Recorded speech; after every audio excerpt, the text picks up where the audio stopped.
DeAnthony Melton, Tobias Harris, Aaron Nesmith, Sadiq Bey, and Terry Rozier. They're all on the outside looking in. Who will be my favorites? My top 5 plays for today.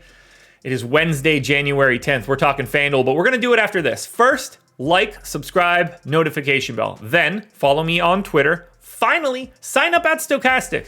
Links in the description or go to stokastic.com/join.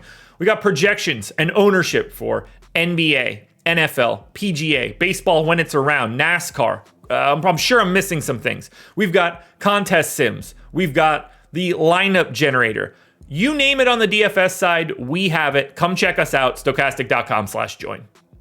First up at number 5, looking for some value, Jalen McDaniels, small forward, power forward eligible, 4,900, projected for 21. The goal is 34. He's in the winning lineup 24% of the time. I went 31 minutes. He's a 0.7 fantasy point per minute guy, but I expect him to be out there a lot today, garnering big defensive assignments. 11.5 points, 3 boards, a stock and a half, an assist and a half. Pace neutral against Boston, but Minnesota is a top 5 team in terms of net rating right now. I think we're going to get a real knockdown, drag-out affair. Couple Q tags on Boston, by the way, but I think McDaniels works for flexibility. So does Brandon Pajemski. I just don't have any idea if he's starting or coming off the bench or what's happening. But shooting guard, small forward. Again, great flexibility. 6,100, projected for 26.5. The goal's about 40. He's in the winning lineup 27% of the time. Whether he starts or comes off the bench, he seems to be playing around 28 minutes. That's 11 points, 5.5 boards, 3.5 assists, a stock and a half.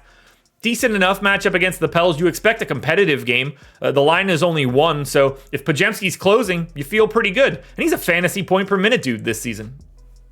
Tyrese Maxiell in at number 3. No Joel Embiid. Point guard only, 9K, projected 50, goal 58, winning lineup 28% of the time. I went 38 minutes for Maxiell. 1.3 fantasy points per minute, 32 points, 7 assists, 4 boards, a stock and a half. Massive pace up spot against Atlanta. Terrible Hawks defense. They might actually be without Clint Capella. That'll make the defense even worse. I love every bit of getting to Maxiell here. Such a different player with no Joel Embiid around, and he could run the show with 30% plus usage.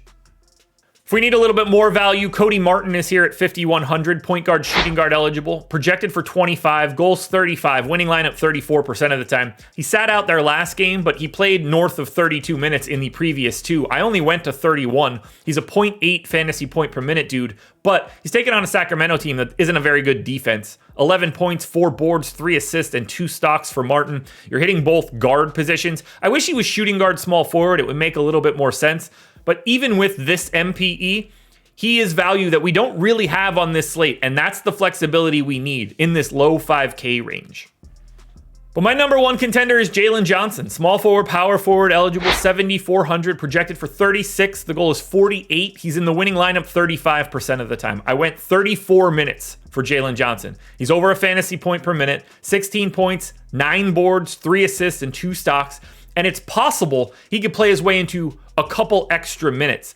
Clint Capella is doubtful. Questionable, my apologies. If he's out and we get a Kongwu starting at the 5, I think you're live for 36 or 37 minutes out of Jaylen Johnson. They are really consolidating the rotation. Even in 34 minutes, he's still my number 1 dude. Alrighty, folks, that will do it. Those are my NBA DFS contenders on FanDuel for Wednesday, January 10th. DraftKings version is around here somewhere, so check it out. Good luck tonight, everybody. Win some money. We're back again tomorrow morning for another edition of the Contenders.